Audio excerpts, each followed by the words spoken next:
Hi friends, പുതിയ വീഡിയോയിലേക്ക് എല്ലാവർക്കും സ്വാഗതം.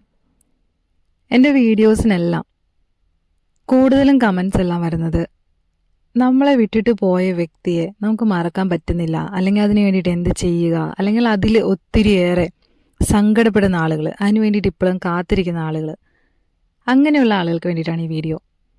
അവരെ നിങ്ങൾക്ക് മറക്കാൻ വേണ്ടിയിട്ട്, അവരെ നിങ്ങളുടെ മനസ്സിൽ നിന്ന് മായ്ച്ചു കളയാനായിട്ട് അല്ലെങ്കിൽ മറക്കാനായിട്ട് ഈ വീഡിയോ നിങ്ങൾക്ക് സഹായമാകുമെന്ന് ഞാൻ കരുതുന്നു. ചിലപ്പോൾ ഈ പറയുന്ന വ്യക്തി ഒരുപാട് വർഷമായിട്ട് നിങ്ങളുടെ കൂടെ ഉണ്ടായിരുന്നിരിക്കാം, അല്ലെങ്കിൽ കുറച്ച് നാളായിട്ടാണെങ്കിലും ഒരു വല്ലാത്തൊരു ആത്മബന്ധം നിങ്ങൾക്ക് അവരോട് ഉണ്ടായിട്ടുണ്ടാകാം. അതുകൊണ്ടൊക്കെ തന്നെ നിങ്ങൾക്ക് അവരെ മറക്കുന്നത് അത് അത്രയ്ക്കും വിഷമമുള്ളൊരു കാര്യമായിരിക്കാം. ഇങ്ങനെ നമ്മൾ ഒരുപാട് സ്നേഹിച്ചിട്ടുള്ള ആ ഒരു വ്യക്തി, അല്ലെങ്കിൽ നമ്മൾ സ്നേഹം കൊണ്ട് മൂടിയ ആ ഒരു വ്യക്തി നമ്മുടെ അടുത്ത് നിന്നും പെട്ടെന്നൊരു ദിവസം അങ്ങ് ഒന്നുമില്ല എന്നുള്ള രീതിയിൽ ഇറങ്ങി അങ്ങ് പോവുകയാണെങ്കിൽ അത് നമുക്ക് സഹിക്കാൻ പറ്റാവുന്നതിലപ്പുറമായിരിക്കും. അത്തരമൊരു സാഹചര്യത്തിൽ നമ്മളെല്ലാവരും തളർന്നു പോകും.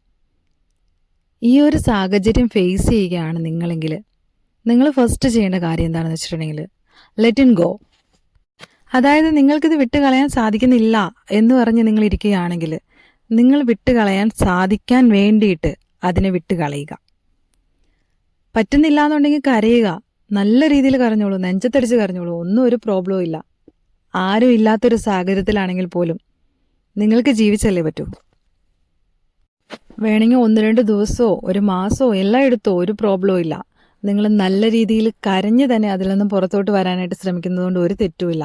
മനസ്സ് വിട്ട്, മനസ്സ് തുറന്ന് നിങ്ങൾ ഓപ്പണായിട്ട് കരയുക. അതുപോലെ നിങ്ങൾക്ക് ഇഷ്ടപ്പെട്ട ഏറ്റവും സങ്കടമുള്ള ഏതെങ്കിലും മൂവീസോ അല്ലെങ്കിൽ അതുപോലെയുള്ള സീന് ബേക്ക്. ചിലരൊക്കെ പറയാറുണ്ട് നമ്മുടെ കുഞ്ചാക്കോവൻ്റെ അനീത്തിപ്രാവ് അതുപോലെയുള്ള പടമൊക്കെ കാണുമ്പോൾ ഒരുപാട് സങ്കടം വരുമെന്ന്. അത്തരത്തിലുള്ള പടമൊക്കെ ചിലപ്പോൾ ചിലർക്കൊക്കെ കണക്റ്റ് ആവും. അങ്ങനെയുള്ള മൂവീസ് എല്ലാം കണ്ടൊന്ന് കരയുന്നത് കൊണ്ടോ, അല്ലെങ്കിൽ അതുപോലെയുള്ള സാഡ് സ്റ്റോറീസ് ഇടുന്നത് കൊണ്ടോ, അത്തരത്തിലുള്ള മോട്ടിവേഷണൽ വീഡിയോസ് കാണുന്നത് കൊണ്ടോ, അതെല്ലാം കണ്ട് കരയുന്നത് കൊണ്ടോ നല്ല രീതിയിൽ കരഞ്ഞോളൂ, ഒരു തെറ്റുമില്ല അതിൽ. 1-2 അല്ലെങ്കിൽ ഒരാഴ്ചയോ 1 മാസമോ എടുത്തിരുന്ന് നിങ്ങൾക്ക് കരയാം. ഈ സങ്കടം നിങ്ങൾ മാക്സിമം അനുഭവിക്കുക, അതായത് അനുഭവിക്കാനായിട്ട് അനുവദിക്കുക.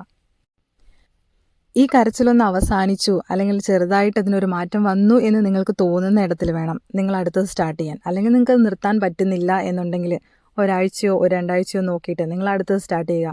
നിങ്ങൾ ഈ സങ്കടങ്ങൾ, നിങ്ങൾക്ക് അവരോട് പറയാനുള്ള ആ സങ്കടങ്ങൾ, അല്ലെങ്കിൽ നിങ്ങളുടെ മനസ്സിൽ തോന്നുന്ന ആ ചോദ്യങ്ങൾ, അതെല്ലാം നിങ്ങൾ കുത്തിയിരുന്ന് അങ്ങോട്ട് എഴുതുക.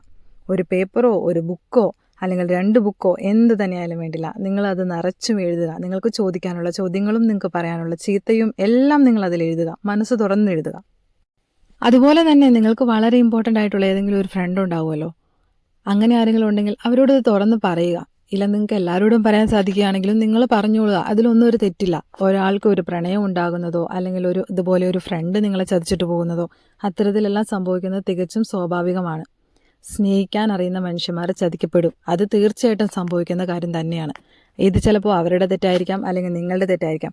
എന്ത് തന്നെയാണെങ്കിലും അത് മറ്റൊരാളോട് ഷെയർ ചെയ്യുന്നത് അതൊരു തെറാപ്പിയാണ്. അതിനകത്ത് ഒരു തെറ്റും പറയാനില്ല. നിങ്ങൾക്ക് എങ്ങനെയെങ്കിലും ഇതിൽ നിന്ന് പുറത്തു വരണം എന്നുള്ളതാണ് നിങ്ങൾ ചിന്തിക്കേണ്ടത്.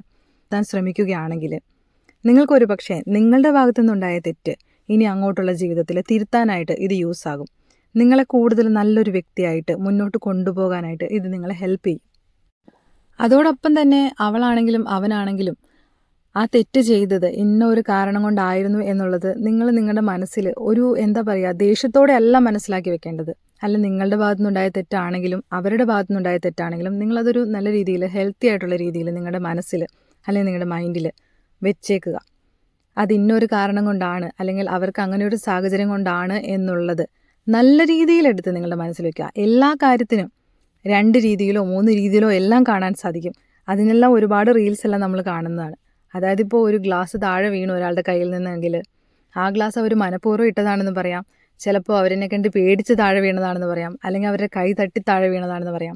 ഇത്തരത്തിൽ നിരവധി റീസൺസ് ഉണ്ടാകും. അതിൽ ഏറ്റവും ബെസ്റ്റായിട്ട്, അതായത് ആർക്കും ഒരു ദോഷം വരാത്ത രീതിയിൽ ഏത് രീതിയിൽ നിങ്ങൾക്ക് എടുത്തു വെക്കാൻ പറ്റുമോ അതാണ് നിങ്ങൾ ചൂസ് ചെയ്യേണ്ടത്.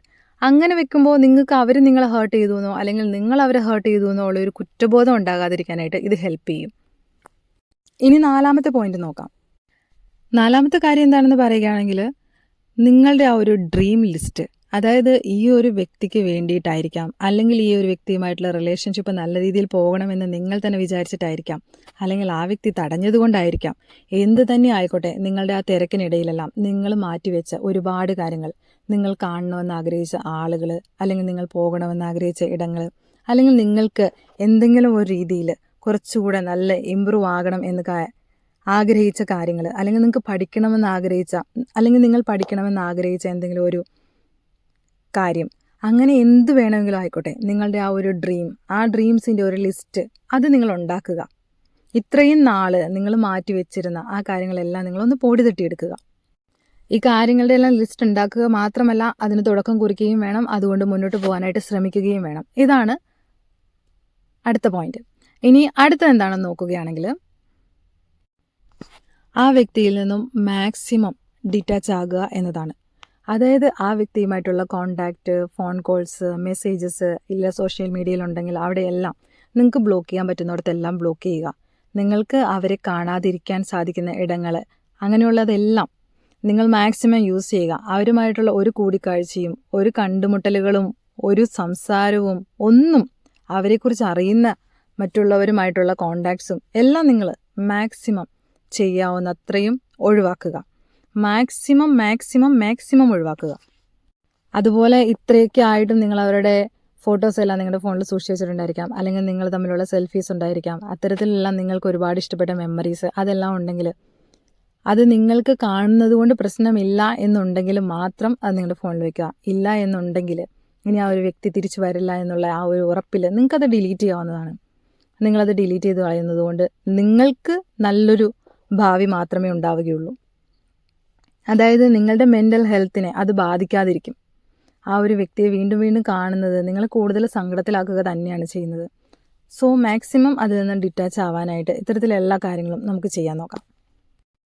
ശരിക്കും സൈക്കോളജി പറയുന്നത് ഒരു 2 വീക്സ് അതിനുള്ളിലെല്ലാം നിങ്ങൾ ഇത്തരത്തിൽ കണ്ടിന്യൂസ് ആയിട്ട് ശ്രമിക്കുകയാണെങ്കിൽ നിങ്ങൾക്ക് ആ വ്യക്തിയിൽ നിന്നും ശരിക്കും വേർപിരിയാനായിട്ട്, അതായത് വേർപിരിയാനായിട്ട് സാധിക്കും. അവരെ മറക്കാനായിട്ട്, അല്ലെങ്കിൽ അവരുടെ ആ ഒരു സാന്നിധ്യം, ആ പ്രസൻസ് ആഗ്രഹിക്കുന്ന ആ ഒരു രീതി നിങ്ങൾക്ക് അതിൽ നിന്നൊരു മാറ്റം ഉണ്ടാകും എന്നാണ് പറയുന്നത്. അതായത് നമ്മൾ അതിന് വേണ്ടിയിട്ട് കണ്ടിന്യൂസ് ആയിട്ടൊരു 14-13 ഡേയ്സ് എല്ലാം ശ്രമിക്കണം. ഇനി അടുത്ത പോയിന്റ് എന്താണെന്ന് നോക്കാം. ഇത് ലാസ്റ്റ് ആയിട്ടുള്ള കാര്യമാണ്. അതായത് ഈ കാര്യങ്ങളെല്ലാം ചെയ്യാൻ ശ്രമിച്ചിട്ടും സാധിക്കാത്ത ആളുകൾക്ക്, അങ്ങനെ ഒരു വ്യക്തിയെ മറക്കാനായിട്ട് സാധിക്കുന്നില്ല എന്നുണ്ടെങ്കിൽ ഇത് നിങ്ങൾക്ക് വേണ്ടിയിട്ടുള്ളതാണ്. അതായത് ഇതൊരു ഡെഡ് ലൈൻ എന്ന് വേണമെങ്കിൽ പറയാം. കാരണം ഇതൊരു ഡെഡ് ലൈൻ ആണ് എന്ന് വേണമെങ്കിൽ പറയാം. അതായത് നിങ്ങളിങ്ങനെ ചിന്തിക്കണം, ഈ മാസം ഇത്രാം തീയതി, അല്ലെങ്കിൽ ഈ വരുന്ന ദിവസം തൊട്ട്, അല്ലെങ്കിൽ ഈ ഒരു മൊമെൻ്റ് തൊട്ട് ഇനി ആ വ്യക്തി എൻ്റെ ലൈഫിലില്ല, ഞാൻ ആ വ്യക്തിയെക്കുറിച്ച് ചിന്തിക്കുകയില്ല, ആ വ്യക്തിയെ കാണാൻ ശ്രമിക്കുകയില്ല, സംസാരിക്കാൻ ശ്രമിക്കുകയില്ല. അത്തരത്തിൽ നമ്മളൊരു തീരുമാനം എടുക്കണം. എന്നിട്ട് ആ ഒരു തീരുമാനം നമ്മൾ ഫോളോ ചെയ്യാനായിട്ട് മാക്സിമം ശ്രമിക്കണം. അതായത് ഇപ്പോൾ നിങ്ങൾക്ക് ഫോൺ എടുക്കുമ്പോൾ അവരോട് സംസാരിക്കാൻ തോന്നുമായിരിക്കും. പക്ഷേ നിങ്ങൾക്ക് അങ്ങനെ തോന്നുവാണെങ്കിൽ നിങ്ങൾ ആ നമ്പർ പോലും അങ്ങ് ഡിലീറ്റ് ചെയ്ത് കളഞ്ഞിട്ട് പോകും. പലരും പല പ്രാവശ്യം ഡിലീറ്റ് ചെയ്തിട്ട് വീണ്ടും സേവ് ചെയ്യാറുണ്ട്. ചിലപ്പോൾ നിങ്ങൾക്ക് കാണാതെ അറിയായിരിക്കാം. അങ്ങനെയാണെങ്കിൽ നിങ്ങൾ ആ ഫോൺ അവിടെ വെച്ചിട്ട് നിങ്ങളുടെ വീടിന് പുറത്തേക്കൊന്ന് ഇറങ്ങി നടക്കുക, അല്ലെങ്കിൽ നിങ്ങളുടെ ഫ്രണ്ട്സിൻ്റെ കൂടെ ഒരു ചായ കുടിക്കാൻ പോവുക. അതൊന്നും വേണ്ട, ഒരു സിനിമ കാണുക. എന്തിനും ഒരു ഹൊറർ മൂവിയോ അല്ലെങ്കിൽ ഒരു ലവ് സ്റ്റോറിയോ എന്തെങ്കിലും എടുത്തിട്ട് നിങ്ങൾക്ക് ഒരുപാട് ഇഷ്ടമുള്ളൊരു കാര്യം, പക്ഷേ നിങ്ങളാ ചെയ്യാനായിട്ട്, അല്ലെങ്കിൽ അവരെക്കുറിച്ച് ഓർക്കാനായിട്ടുള്ള ആ ഒരു മൊമെൻറ്റ് അത് നശിപ്പിക്കുക എന്നതാണ് നിങ്ങളവിടെ ചെയ്യേണ്ടത്. അത്തരത്തിൽ നിങ്ങൾക്ക് ഇങ്ങനെ ഒരു ഡെഡ് ലൈൻ വെച്ചിട്ട് അങ്ങ് മുന്നോട്ട് പോകാവുന്നതാണ്. അതിനു വേണ്ടിയിട്ട് നമ്മൾ കുറച്ച് നന്നായിട്ട് പരിശ്രമിക്കണം.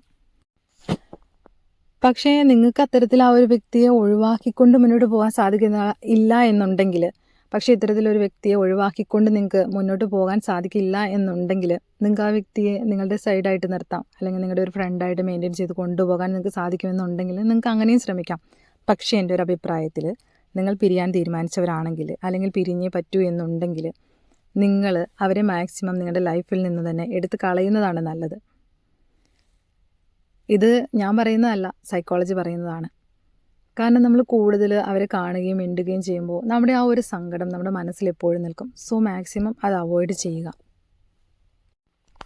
ഇങ്ങനെയൊക്കെ തന്നെ പറഞ്ഞാലും ശരിക്കും സ്നേഹിക്കുന്ന വ്യക്തികൾ, അതിപ്പോൾ സുഹൃത്തുക്കളാണെങ്കിലും പ്രണയിക്കുന്നവരാണെങ്കിലും ഇല്ല കല്യാണം കഴിഞ്ഞവരാണെങ്കിലും ആര് തന്നെയാണെങ്കിലും, അവർ പിരിഞ്ഞു പോവാതിരിക്കട്ടെ എന്നാണ് ഞാൻ ആഗ്രഹിക്കുന്നത്.